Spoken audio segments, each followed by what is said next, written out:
பூ வைப்பதனால ஏதாவது தவறு உண்டா? பூனால ஏதாவது பிரச்சனைகள் ஏற்படுமா? ஏதாவது பின்விளைவுகள் உண்டாகுமா? இப்படிப்பட்ட டவுட்டுகளுக்கு இன்னைக்கு இந்த வீடியோ மூலம் நம்ம பதில பெற்றுக்கொள்ள போகிறோம்.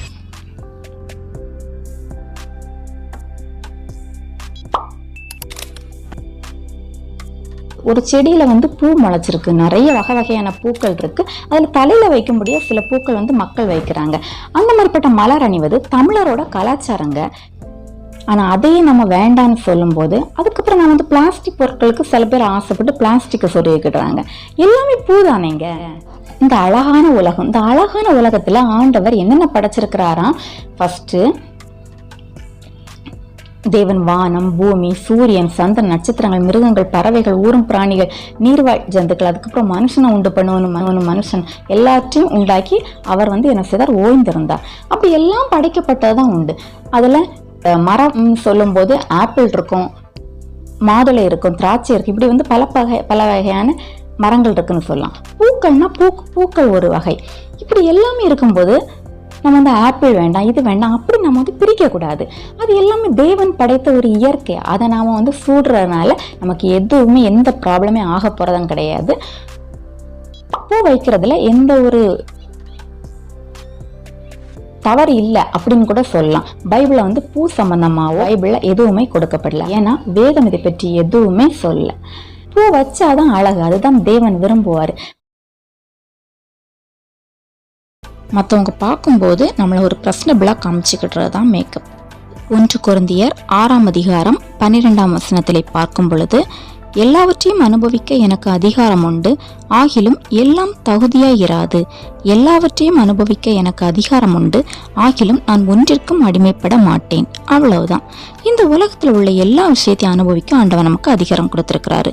நீ இதை யூஸ் பண்ணாத, ஸ்டாப், இது உனக்கு தகுதியே இல்லை, பண்ணவே கூடாதுன்னு சொல்ல. எல்லாத்துக்கும் உனக்கு அதிகாரம் இருக்கு. ஆனா நமக்கு எது தகுதியா இருக்கும், ஆண்டவருடைய பிள்ளைகளுக்கு எது தகுதின்னு நம்ம யோசிச்சு செயல்படணும். பைபிள்ல சொல்லப்பட்டுள்ளது, எண்ணெய் பூசி உன் முகத்தை கழுவேண்டு நீயும் உபவாசிக்கும் பொழுது. அப்போ நம்மளை நீட்டா வச்சுக்கிட்டு தப்பு இல்லை, எல்லா இடத்துக்கும் பாவம் போல போகணும்னு சொல்ல வரல. இந்த பையன் இவ்வளோ அழகாக ட்ரெஸ் பண்ணியிருக்கான், இந்த பொண்ணு இவ்வளோ அழகாக ட்ரெஸ் பண்ணியிருக்கான் அப்படின்னு சொல்லுவாங்க. 1 பேதுரு 3ஆம் அதிகாரம் அதில் 4ஆம் வசனத்திலே பார்க்கும் பொழுது, மயிரை பின்னி பொன் ஆபரணங்களை அணிந்து உயர்ந்த வஸ்திரத்தை உடுத்தி கொள்ளுதலாகிய புறம்பான அலங்கரிப்பு உங்களுக்கு அலங்காரமாய் இராமல், அழியாத அலங்கரிப்பாகிய சாந்தமும் அமைதலும் உள்ள ஆவியாகிய இருதயத்தில் மறைந்திருக்கிற குணமே உங்களுக்கு அலங்காரமா இருக்க கடவுது. ஸோ காட் சைட்டுக்கு எது அழகு? அதாவது 1 தீமோத்தேயு 2:9 சொல்லுகிறது, ஸ்திரீகளும் மயிரை பின்னுதலினால், பொன்னினால் ஆவது, முத்துக்களினால் ஆவது, விலையேற பெற்ற வஸ்திரங்களினால் ஆவது தங்களை அலங்கரியாமல் தகுதியான வஸ்திரத்தினாலும் தெளிந்த புத்தியினாலும் தேவ பக்தியுள்ள ஸ்திரீகள் என்று சொல்லப்படுவர்களுக்கு நற்கிரிகளினால் தங்களை அலங்கரிக்க வேண்டும் என்று. ஸோ சாந்தமும் அமைதலும் உள்ள அந்த ஒரு கேரக்டர் தான் என்னது? ஆண்டவருடைய பார்வையில் அழகுன்னு வேதம் சொல்லுது. That you who you are. So guys, no more judgment. Bible does not say. நம்மளை பர்சனபிளாக காமிக்கிறது தப்பில்லை. ஸோ நம்ம என்ன பண்ணக்கூடாது, மனுஷங்க நம்மளை பார்த்து பிரியப்படணும், நம்மளை பார்த்து அவங்க இன்ஃப்ளூயன்ஸ் ஆகணும், நம்மளை பார்த்து அழகாக இருக்காங்கன்னு சொல்லணும். இப்படி நம்ம ரொம்ப அடிக்ட் ஆகிடக்கூடாது, ரொம்ப டூ மச்சாக போயிடக்கூடாது. மேக்கப் நம்மளை கண்ட்ரோல் பண்ணுறது தான், அதுதான் என்னது பாவமாகும். அதை ரொம்ப நம்ம ஆராயும் போது, அளவுக்கு மிஞ்சி போகும்போது அமிர்தம் எப்படி ஆகும்? அது ஒரு நஞ்சாக தான் போய் முடியும். தயாரிக்கிறது தான். ஒரு வீட்டில் டிவி இருக்குதா, நமக்கு ஃபர்ஸ்ட் கரண்ட் வந்துச்சு, பல்பு கண்டுபிடிச்சாங்க. யாரு? Thomas Alva Edison. இப்படி சில பேர் அவங்களோட அறிவு திறமையினால கண்டுபிடிக்கப்பட்டதுனால தான் நம்ம அதை யூஸ் பண்ணிக்கிட்டு இருக்கோம். உலகத்துல ஆண்டவராக நமக்கு கொண்டு கொடுத்தாரு, கொடுத்ததுகளே நம்ம யூஸ் பண்ண மாட்டேங்கிறோமே. மரமா இருந்தாலும் சரி, இந்த பூவா இருந்தாலும் சரி, அப்படி நமக்கு எல்லாமே மேக்கப் ஆகணும் சரி, பல இதெல்லாம் போட்டு பவுடர் போடுறோம். பவுடர் என்னது? உலகத்தார் உண்டு பண்ணது தானே. அப்படி இருக்கும்போது நம்ம பொட்டு வைக்க வேண்டாம், பூ வைக்க வேண்டாம் அப்படின்னு நம்ம சொல்ற தப்பு இல்லையா? வெளியில இருக்கிற முகத்தை மனுஷன் பார்ப்பான், ஆனா ஆண்டவர் என்ன பண்ணுவார் தெரியுமா? நம்மளுடைய இருதயம் எப்படி இருக்குன்னு சொல்லி ஆண்டவருக்கு தெரியும். எல்லாரும் நினைக்கிறாங்க இயேசுபில் கண்ணுக்கு மையிட்டு சிங்காரிச்சு கொண்டு தலையை சிங்காரித்து அவ அங்கிருந்து எட்டி பார்த்தா உடனே அவளை தள்ளி விட்டாங்க, கீழே விழுந்து அவ செத்தா. இப்போ ரீசன்ட் டேஸ் எல்லாருக்கும் இருக்கிற ஒரு டவுட் என்னன்னா, மெயினாக பார்த்தீங்கன்னா இயேசபேல் பற்றி தான். இயேசபேலை பற்றி தான் நிறைய பேர் பேசுகிறாங்க. அதாவது கண்ணுக்கு மையிடக்கூடாது அப்படின்லாம். ஸோ அதில் உண்மையான ட்ரூ என்னன்னு பார்த்தீங்கன்னா, ஏசபெல் அப்படிங்கிறது ஆகாப்போட மனைவி. ஏசபெல் என்கிற ஒரு ஸ்திரீயானவள் வெளிப்படுத்தல் 2ஆம் அதிகாரம் 20 நாம் பார்க்கும் பொழுது அது ஸ்திரீ என்று கூறப்பட்டுள்ளது. ஏசபெல் யாரு? நம்மளை போன்ற ஒரு ஸ்திரீயானவள். அவள் யாருன்னா, என்னுடைய ஊழியக்கார வேசித்தனம் பண்ணவும் விக்கிரகங்களுக்கு படைத்தவைகளை புசிக்கவும் அவர்களுக்கு போதித்து அவர்களை வஞ்சிக்கும்படி என்று சொல்லப்பட்டுள்ளது. அவள் ஏசபெல் யாரு? கர்த்தன் தீர்க்கதரிசிகளை சங்கரிப்பவள் என்று கூறப்பட்டுள்ளது. அவளுக்கு ஏற்கனவே எலியா மேல ஒரு கோபம் உண்டு. அவள் பாகால் தீர்க்கதரிசிகளை அவன் கொன்றதன் காரணமாக எலியா மேல கோபம் அவளுக்கு உண்டு. ஆகாப் யாரு? அவனுக்கு முன்னிருந்த ராஜாக்களை காட்டிலும் அதிக அளவில் அவன் என்ன பண்ணான்? கர்த்தன் பார்வைக்கு பொல்லாப்பந்தை செய்தவன் தான் யாரு? ஆகாப். விக்கிரக தோப்பையும் உண்டு பண்ணி அதை சமாரியாவில் பாகாலின் கோவிலில் பாகாலுக்கு பரிபிடத்தை எடுப்பித்தான். ஆகாப் இஸ்ரவேலின் தேவனாகிய கர்த்தருக்கு கோபம் உண்டாக்கினான். ஏசபெல் இவங்களோட அரண்மனைக்கு பக்கத்துல நாகாப் அப்படிங்கிற ஒரு மனுஷன் ஒரு திராட்சை தோட்டம் இருந்தது. அது வேணும் அப்படின்னு ஆகாப் என்ன பண்றான்? நாபோத்திடம் கேட்கும் பொழுது அதை நான் கொடுக்க மாட்டேன், அது என்னுடைய தகப்பன் ஆசைன்னு சொல்லி அவன் அதை மறுக்கிறான். உடனே அவன் சோகத்தோட உட்கார்ந்துருக்கும் போது அதை ஏசபெல் கேட்டு அவன் என்ன சொல்ல, நான் உனக்கு அதை வாங்கி தரேன்னு சொல்கிறான். ஸோ அவன் என்ன பண்ணுறா, ஒரு கடிதத்தை எழுதி அனுப்பி அதில் உபவாசம் அப்படிங்கிற பேரில் நாபோத்தை வரவழைக்கிற மாதிரியும் அந்த கடிதத்தில் என்ன எழுதப்பட்டுள்ளது, பேரியல் மக்களாகிய ரெண்டு பேரை வச்சு அவனை கல்லறிஞ்சு கொள்ளணும். ஸோ அதே போல் அவங்க பண்ணி முடிச்சுக்கிட்டு ஏசபெல்கிட்ட தகவல் சொல்கிறாங்க. ஸோ நாபோத் இதன் மூலமாக இறந்தான் என்று நாம் பார்க்கலாம். ஸோ ஏசபெல் என்ன பண்ணா, நீ இப்போது போய் தாராளமாக அந்த திராட்சை தோட்டத்தை நீ எடுத்துக்கொள்ளலாம் அப்படின்னு அவன் சொல்கிறான். ஸோ இதை கேட்டு அவனும் ஒன்றும் தெரியாத போல போய் அதை தனக்குன்னு எடுத்துக்கொண்டான். ஆண்டவர் பார்த்துக்கிட்டே இருக்கிறாரு. உடனே எலியா தீர்க்கதரிசிக்கிட்ட அவர் சொல்லி அனுப்புறாரு, நீ ஆகாப்கிட்ட போய் எச்சரி அப்படின்னு சொல்லி. ஸோ ஆகாப் கிட்ட அவன் என்ன சொல்கிறான், ஆண்டவர் இந்த மாதிரி சொல்கிறாரு, நான் வீணா நாபத்தோட ரத்தத்தை சிந்தப்பட்ட இந்த வயல்வெளியில் உன்னோட குடும்பத்தாருடைய ரத்தம் சிந்தப்படும் அப்படின்னு சொல்றாரு. உடனே அதை கேட்டதும் ஆகாப் என்ன பண்றா, ரெட்டுடுத்தி அவன் சாம்பல்ல உட்கார்ந்து மரங்கசந்து அவன் ஆளுறான். ஸோ இதை கேட்டு ஆண்டவர் அவன் மேலே இறக்கப்பட்டு, சரி உன்னோட நாட்கள் நான் இதை பண்ண மாட்டேன், உன்னுடைய மகனுடைய நாட்கள்ல இது நடக்கும்னு சொல்றாங்க. அப்போ ஆகாப்போட மகன் தான் யாரு? யோராம். அவன் அதுக்கப்புறம் ராஜாவானான். அப்போ யெகூ அப்படிங்கிற ஒரு தீர்க்கதரிசியை ஆண்டவர் அபிஷேகம் பண்ணி வச்சிருந்தாரு.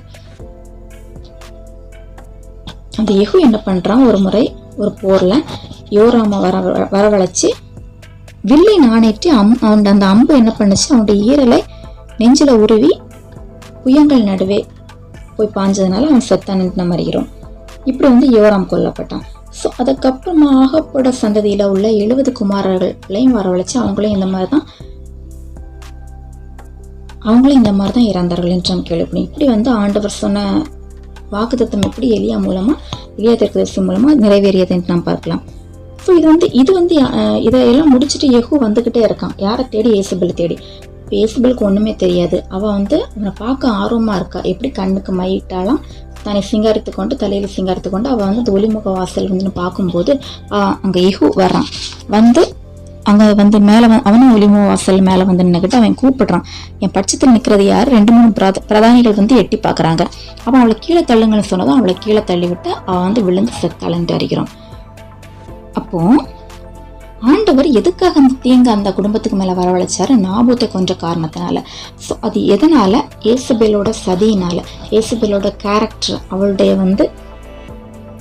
அவளுக்கு மனம் திரும்பும்படி அவளுக்கு தவணை கொடுத்தேன், அவள் வேசி மார்க்கத்தை விட்டு மனம் திரும்ப அவளுக்கு விருப்பம் இல்லை என்று ஆண்டவர் அவளை குறித்து கூறியுள்ளார். அப்படியே ஆண்டவர் அவங்களுடைய கேரக்டர் தான் அதில் மென்ஷன் பண்ணப்படுது. ஏசபெல் அப்படிங்கிறவ ஒரு தப்பான, அவளுடைய கேரக்டர் சரியில்லை. கேரக்டர் மட்டும் தான் இதில் முக்கியமாக சொல்லப்படுது.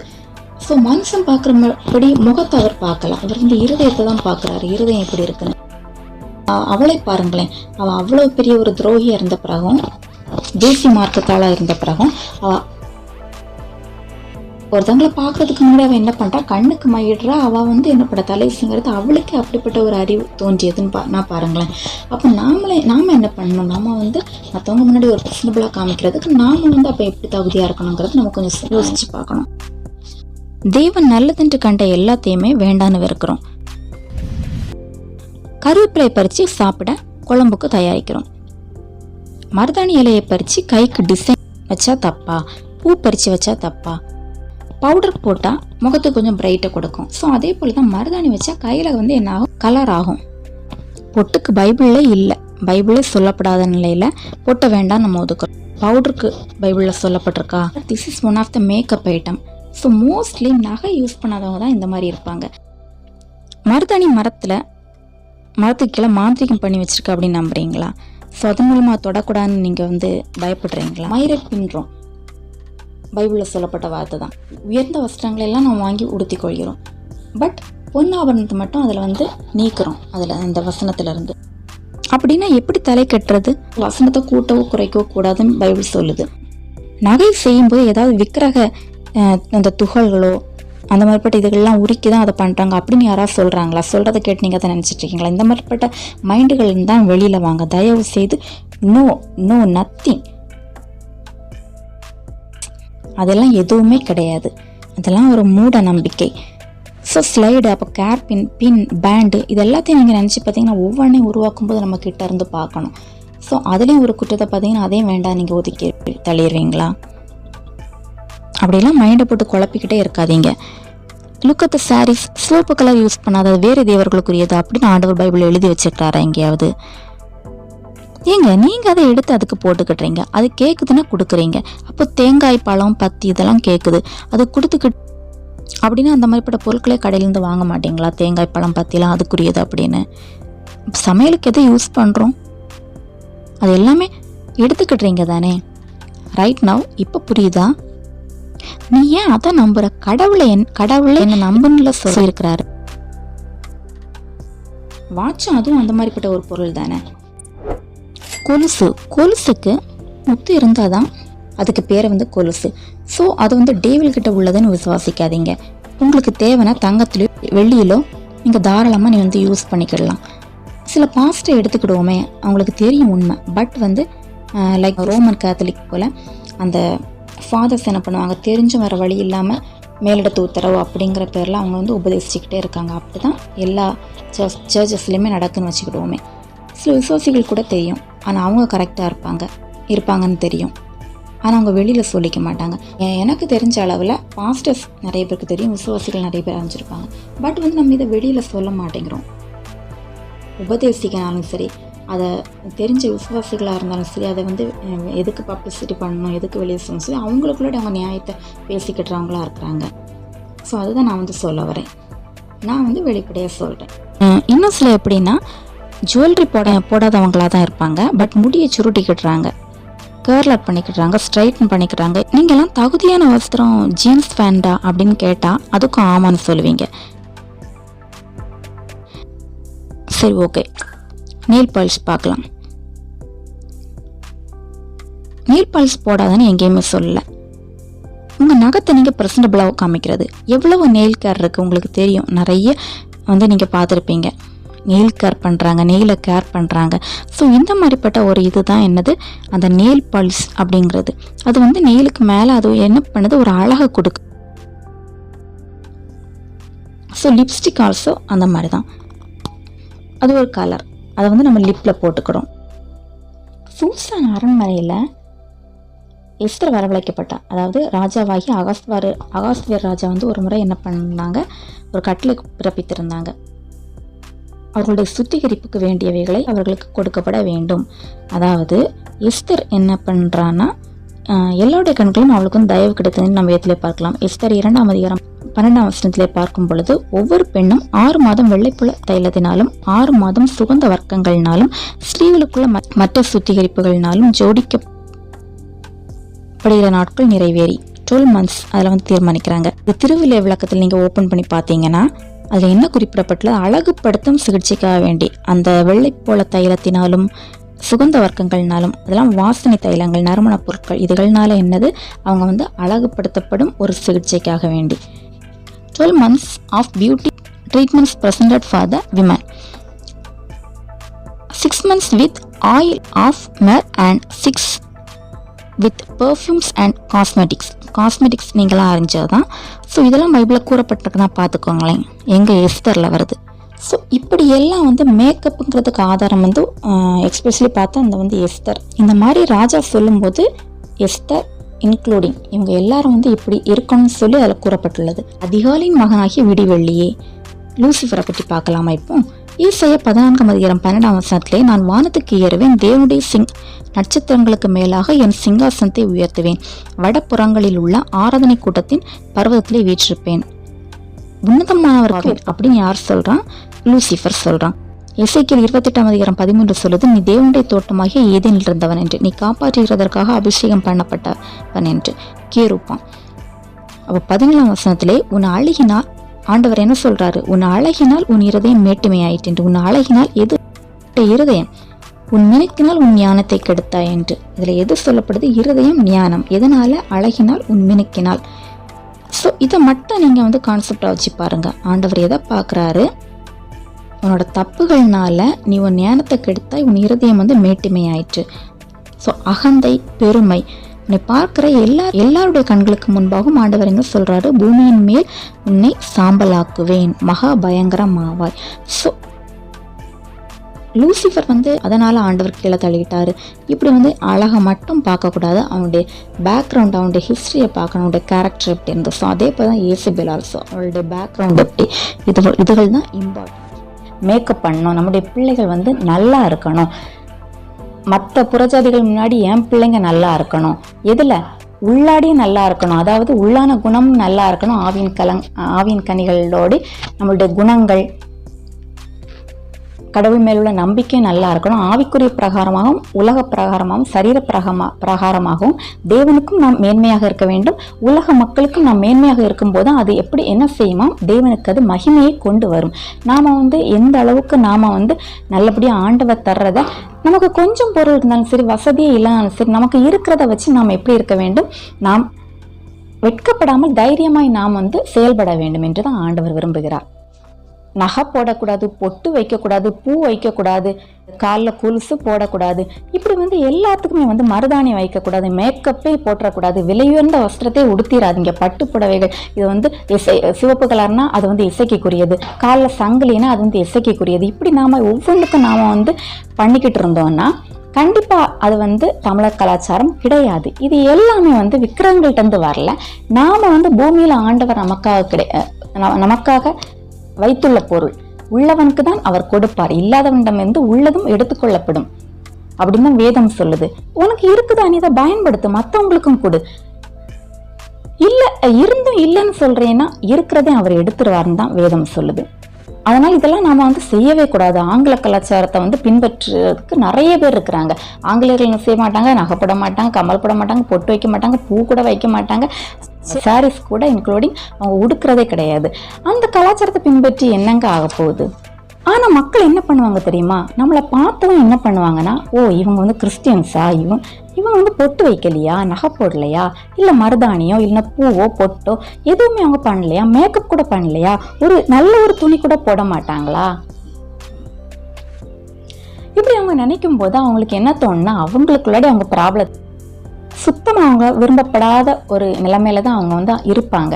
நாமள அது எல்லாமே சொல்லப்போனா வெள்ளை அடிக்கப்பட்ட கல்லறைகள். நாம வெளிப்புறமா நாம இப்படி நடிச்சு, நமக்கு சத்தியம் தெரியும் சில நேரங்கள்ல, ஆனா நம்ம உருட்டி புரட்டி நம்ம பேசுவோம். தெரியாம இருந்தாலும் கூட நாம கத்துக்கிறதுக்காக முயற்சி பண்ணுமே தவிர அது எப்படி அப்படிங்கிற கொஸ்டின் நமக்கு எப்பவுமே வரணும். நிறைய பேர் என்ன பண்ணுவாங்கன்னா, சொத்து சேர்த்து வைக்கிறாங்களாம். சொத்து சேர்த்து வைக்கிறது சில பேர் என்ன பண்ணுவாங்க, நமக்கு நிறைய பணம் இருக்கணும் அப்படிங்கிற, சில பேருக்கு பெருமைனாலும் வைப்போமே, அப்படி சொத்து சேர்த்து வச்சுக்கிட்டு சில பெற்றோர்கள் நினைப்பாங்க பிள்ளைங்களுக்கு வேணும்னு. அதுக்கப்புறம் என்ன பண்ணுவாங்க, நம்ம சர்ச்சுகளுக்கு போகிறோம், நிறைய பாடல்கள், அர்த்தமுள்ள பாடல்கள் இருக்குது, எனக்கு என்று எதுவும் இல்லை அப்படிங்கிற பாடல்களை நம்ம உணர்ந்து பாட மாட்டேங்கிறோம். நம்ம செய்கிற தவறு. நாம் சொத்து சேர்த்து வைக்கணும் தான், நமக்கு எவ்வளவு சொத்து சேர்த்தாலும் ஒன்றும் இல்லை, ஆனால் அளவுக்கு மீறி போகக்கூடாது. அதாவது நமக்கு பெருமை, அதாவது எல்லாத்துக்குமே ஒரு லிமிட் இருக்குது. நாம் ரொம்ப பெருமை, அதாவது ஆசை, உலக ஆசைகளுக்கு மூழ்கிடக்கூடாது. ஆசை நமக்கு தேவையில்லை, நமக்கு தேவையான அளவு ஆண்டவர் கொடுத்தா போதுங்கிற இது இருக்கணும். அது எவ்வளவு பணம்னாலும் சரி. அப்படி நாம் பாடி கூட எந்த பிரயோஜனமே இல்லை, எனக்கென்று எதுவும் இல்லை, இப்பூமி சொந்தம் இல்லை. அந்த லைனை யோசித்து பாருங்களேன். அதை நாம் கோயில்களில் பாடுறோம், எல்லா இடங்களையும் பாடுறோம். ஸோ அப்படிப்பட்ட ஒரு கிறிஸ்தவர்களாக மட்டும் நாம் இருந்துடக்கூடாதுங்க. மயிரை பின்னி உயர்ந்த வஸ்திரத்தை உடுத்திக் கொள்ளுதலாகிய புறம்பான அலங்கரிப்பு உங்களுக்கு அலங்காரமாக இருக்கக்கூடாது அப்படின்லாம் நாம் பேசுகிற நாம பண ஆசை எல்லா தீமைக்கும் வேறாக இருக்கிறதாம். 1 தீமோத்தேயு 6:10 பாருங்கள். ஸோ இதெல்லாம் வேண்டாம் நம்ம ஒதுக்குனாலுமே நம்ம வந்து இதை விட்டு வெளியில் வர மாட்டோம். அதான் என்னது பண ஆசை. ஃப்ரெண்ட்ஸ், உங்களுக்கு கண்டிப்பாக புரிஞ்சிருக்கும். பூ வைக்கலாமா, பொட்டு வைக்கலாமா, மேக்கப் போடலாமா, ஆளுக்கு கொலுசு போடலாமா, இப்படிப்பட்ட சின்ன சின்ன இதுகளுக்கெல்லாம் வந்து வீணா நம்ம டென்ஷன் ஆகிட்டு இருக்க வேண்டாம். நமக்கு என்ன தோணுதோ நாம் வந்து செய்யலாம். நெயில் பாலிஷ் போடலாம், கோன் வைக்கலாம், இன்னும் என்னென்ன இருக்குதோ எல்லாமே வந்து நம்ம போடலாம். போடுறதுனால எந்த ஒரு மிஸ்டேக்குமே கிடையாதுங்க. பைபிள் அதை பற்றி எதுவுமே கூறப்படவில்லை. ஹேருக்கு ஸ்ட்ரைட்டன் பண்ணிக்கோங்க, கர்லர் பண்ணிக்கோங்க, மஸ்காரா யூஸ் பண்ணிக்கோங்க, த்ரெட்டிங் பண்ணிக்கோங்க, ஹேருக்கு கலர் பண்ணால் கலர் பண்ணிக்கோங்க. All your wishes. இப்போ உங்களுக்கு தெளிவாக புரிஞ்சிருக்கும். இந்த வீடியோ கண்டிப்பாக உங்களுக்கு வந்து 100% யூஸ்ஃபுல்லாக இருந்திருக்கும். இந்த வீடியோவை நீங்கள் ஷேர் பண்ணுங்கள், மற்றவங்களும் இது தெரிந்து கொள்வதற்கு உதவியாக இருக்கும். அது வரைக்கும் உங்களிடம் விடைபெறுவது ஜாஸ்மின் ஜானு.